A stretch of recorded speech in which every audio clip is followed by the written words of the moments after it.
माननीय उच्च न्यायालय इलाहाबाद में खाली पदों को लेकर संघर्ष कर रहे प्रदेश के समस्त याची भाई और बहनों को नमस्कार, जय हिंद। मित्रों, रीट संख्या 26/813/2018 का 17 मार्च दिन बुधवार कोर्ट नंबर 36 में जस्टिस महेश चंद्र त्रिपाठी जी द्वारा जजमेंट रिजर्व कर लिया गया है।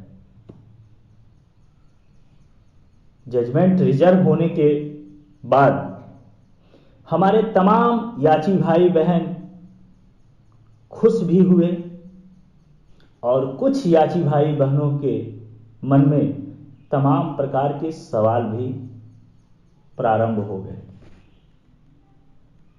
सवाल प्रारंभ जो हुए वो याची आर्डर और जर्नल आर्डर को लेके, और आर्डर कब ओपन होगा। मित्रों, पहले बात तो हम आर्डर जो जजमेंट रिजर्व हुआ है वो कब ओपन होगा इसके बारे में बात कर लेते हैं। जजमेंट जो रिजर्व हुआ है उसका एक रूल होता है कि मिनिमम 5 दिन और मैक्सिमम 90 दिन। 5 दिन के बाद कभी भी जजमेंट ओपन हो सकता है। ये जज के ऊपर होता है कि कितना जल्दी वो जजमेंट को लिखाने में लगाते हैं, कितना जल्दी वो जजमेंट को लिखा देते हैं। या तो 4 दिन में लिखा देते हैं तो 5वें दिन ओपन हो जाएगा, 2 सप्ताह लेते हैं तो 2 सप्ताह के बाद ओपन होगा। लेकिन मिनिमम जो होता है समय 5 दिन होता है, वो समय क्रॉस हो चुका है, इसलिए हम आशा कर सकते हैं कभी भी जजमेंट ओपन हो सकता है। हम आप स्टेटस देखते रहें, जैसे ही ओपन होगा तो सबसे पहले स्टेटस पे पता चलेगा। 90 दिन के पहले आना है, लेकिन हमें पूर्ण विश्वास है कि बहुत कम समय में जस्टिस महेश चंद्र त्रिपाठी जी द्वारा प्रदेश के समस्त याची भाई और बहनों को खुशखबरी देंगे। ये रहा ओपन होने का समय। अब दूसरी बात, याची आर्डर और जर्नल आर्डर को लेके हमारे कुछ याची भाई और बहनों के मन में जो सवाल चल रहा है उसके बारे में अवगत कराना चाहता हूं। लगभग 25 माह तक ये लड़ाई चला है। इस लड़ाई के दौरान तमाम प्रकार के समस्याओं का भी हम लोग सामना किए हैं, चाहे वो डेट को लेके, चाहे वो सुनवाई को लेके, चाहे वो कोरोना को लेके, चाहे वो हड़ताल को लेके। लेकिन हर समस्या में हम लोग संघर्ष जारी रखे हैं, डेट पे डेट लगवाते आए हैं। हमारे अधिवक्ता हर डेट में प्रेजेंट होते आए हैं और उसी का नतीजा है कि 17 मार्च को लगातार 5 घंटा बहस होने के बाद जजमेंट रिजर्व हुआ है। अब पहले से भविष्यवाणी कर देना कि जजमेंट में क्या लिखा जाएगा, ये बेवकूफी है। हम आप ज्योतिषी नहीं हैं, याची हैं। हम आशा कर सकते हैं, लेकिन यह नहीं कह सकते हैं कि जजमेंट में क्या लिखा जाएगा। जजमेंट ओपन होने के बाद ही यह मामला क्लियर होगा कि जजमेंट में याचियों को लाभ मिला है कि किसको लाभ मिला है। हमारा आपका जो संघर्ष था वो याचियों के लिए था। वो संघर्ष 17 मार्च को पूर्ण हुआ है। अब संघर्ष पूर्ण होने के बाद हम परिणाम के लिए हमें इंतजार करना होगा। मित्रों, जस अपजस परिणाम ईश्वर के बस में है और हमें ईश्वर से ही प्रार्थना करना है कि जो परिणाम आए वो समस्त याची भाई और बहनों के ही पक्ष में आए। लगभग 2 वर्षों से अधिक का समय जो आस लगा के बैठे हैं याचीकर्ता भाई और बहन, उनको निराश ना होना पड़े, क्योंकि इस स्थिति पे जो भी भाई और बहन निराश होकर घर जाएगा उसको तो अपार दुख होगा, इसमें दो राय नहीं। चाहे हम हुए चाहे कोई हुआ, दुख अपार होगा। लेकिन कहीं भी किसी स्तर पे संघर्ष में कमी नहीं होने पाया है। हमारे कहने से नहीं, आप खुद सोचिएगा। ये रहा आर्डर के बारे में। और जजमेंट कब ओपन होगा, कभी भी हो सकता है। दो बातें हमने आपको बता दिया। तीसरा बात हम आपको बताना चाहते हैं। डबल बेंच में, क्योंकि कल से ही ये मामला हाईलाइट हुआ है, तो कल से ही हम बात कर लेते हैं।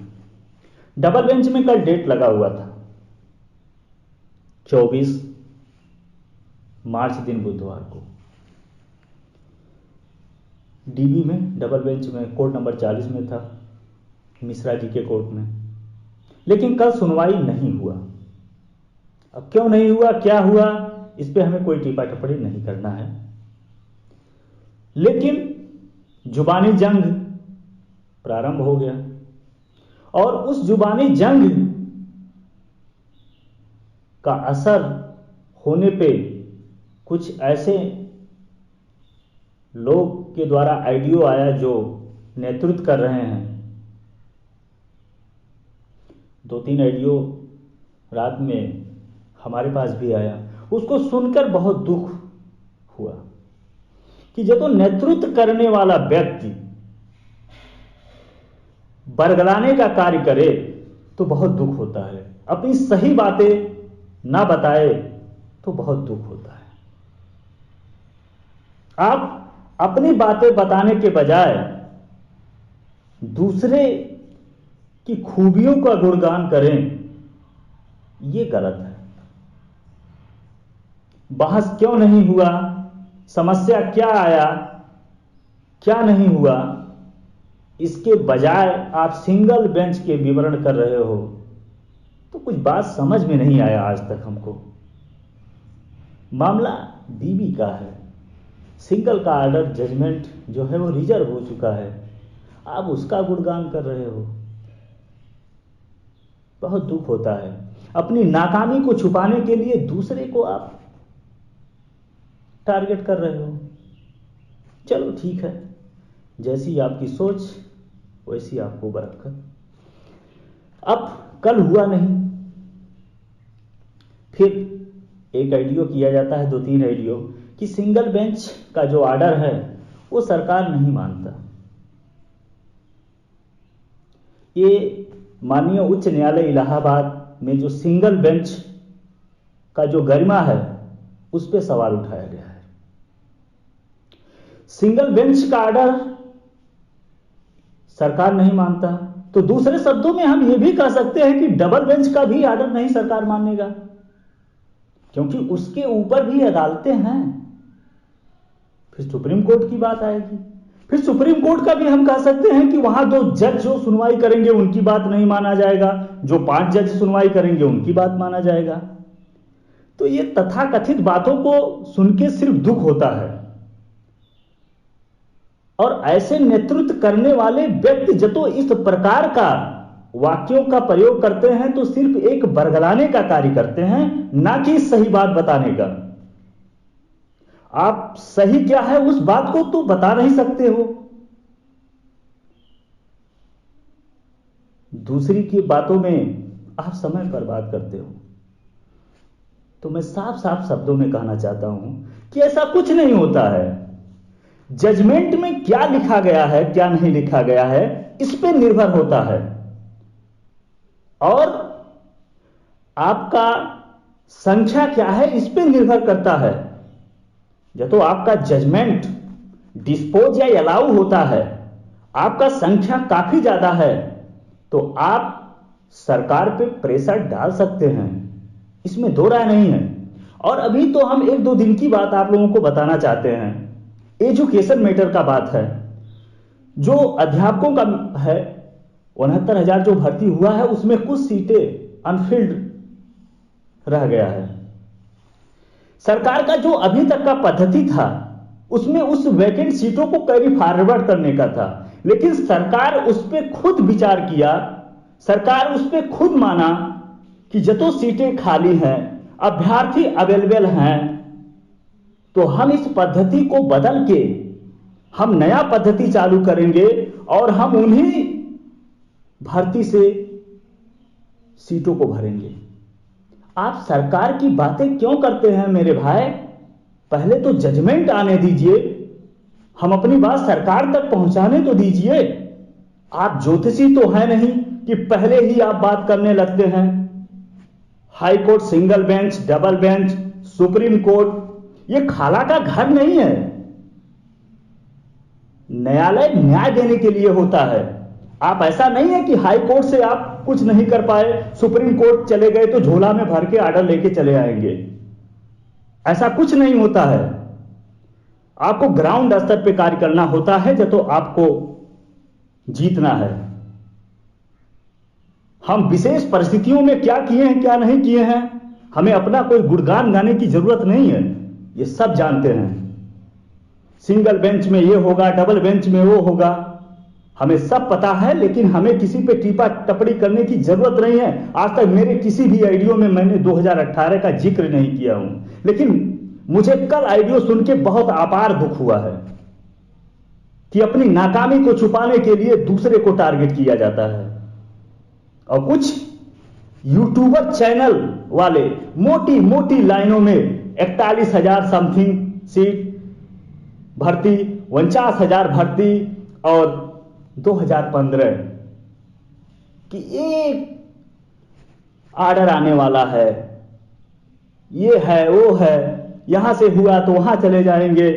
बीच में श्री मुनीश्वर नाथ भंडारी जी ने एक आर्डर लोड करा दिया कि आप लोग सभी लोग आइए, इस केस को इसी दिन डिसाइड करेंगे।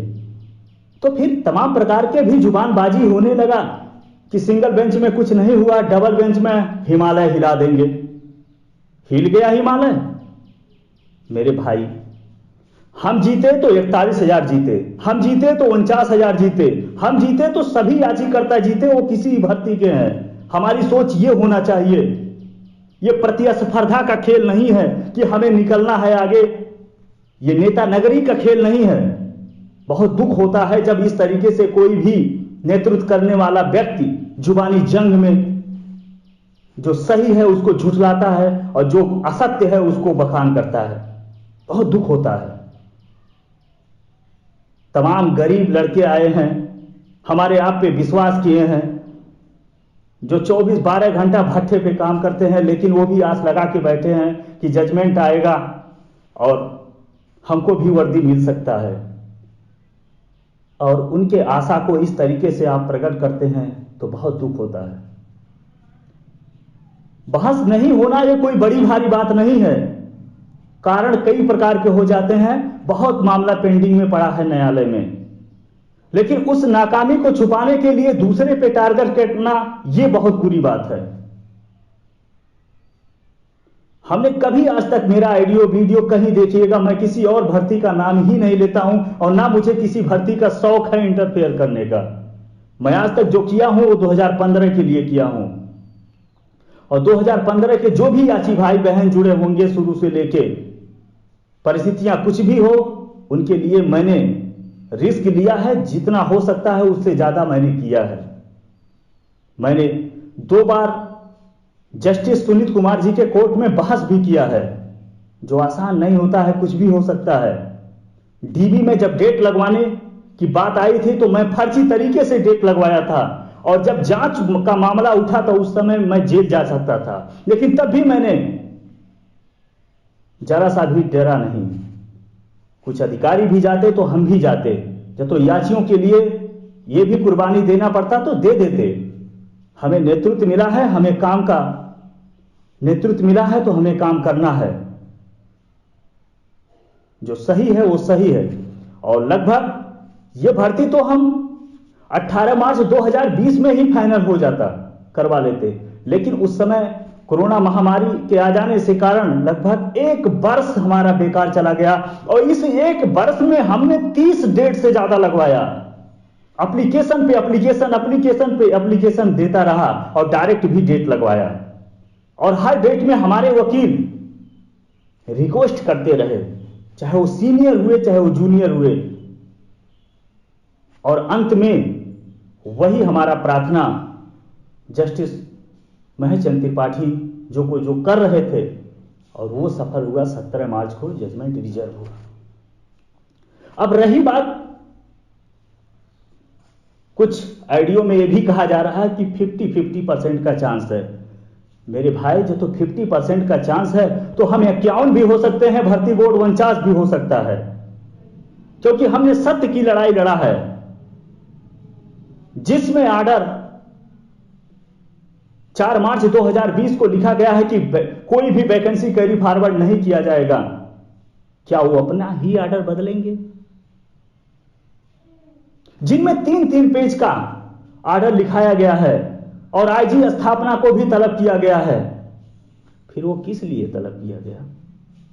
जस्टिस यशवंत वर्मा जी ने 2019 में भर्ती बोर्ड से मांगा था कि आप वैकेंसी का पोजीशन बताइए और वैकेंसी को कैरी फॉरवर्ड किए हैं कि नहीं किए हैं। क्या उस जज का उस आर्डर को झुठलाया जा सकता है?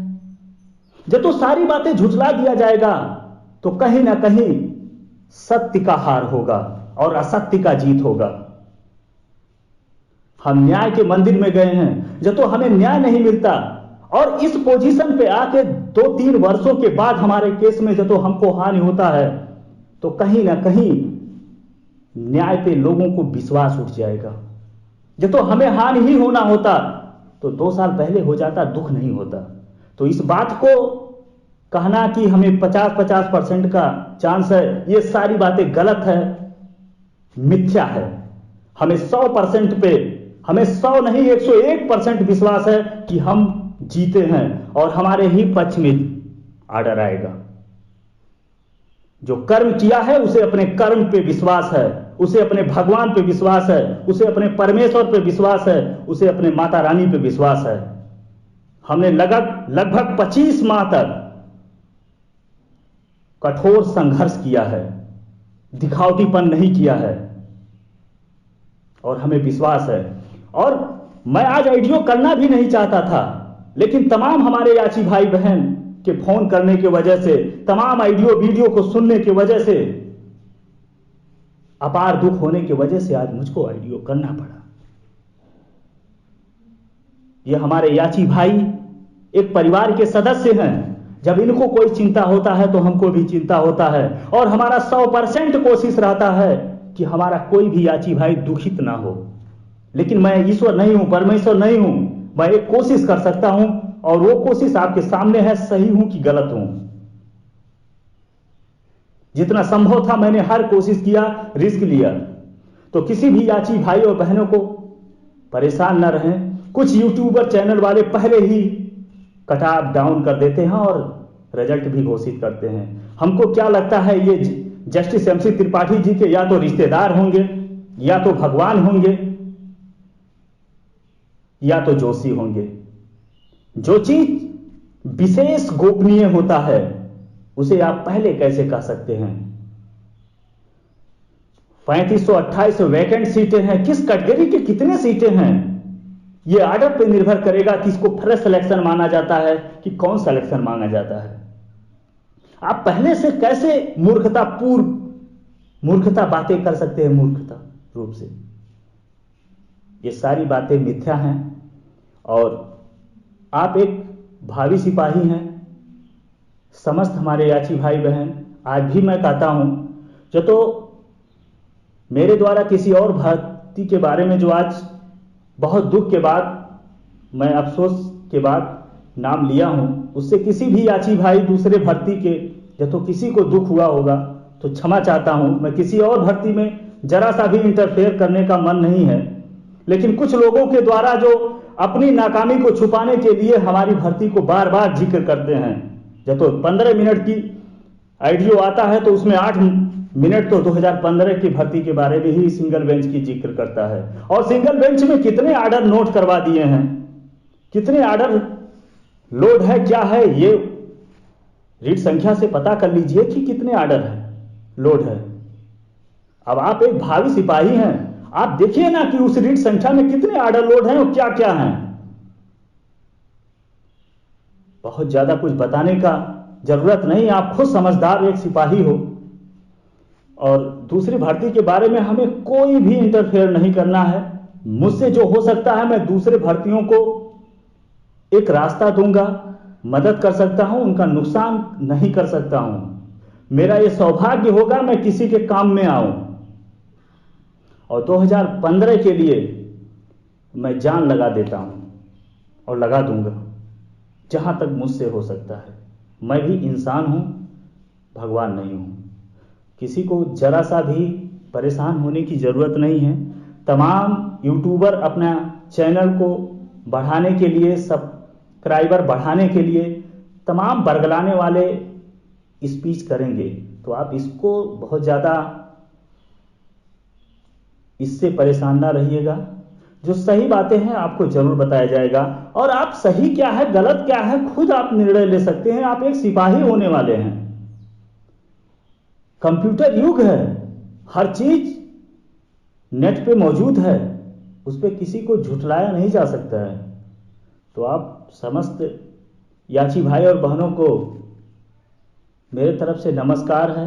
हाँ, होली कुछ ही दिन में आ रहा है, कल भी ऑर्डर आ सकता है, एक हफ्ता बाद भी आ सकता है, 10 दिन के बाद भी आ सकता है।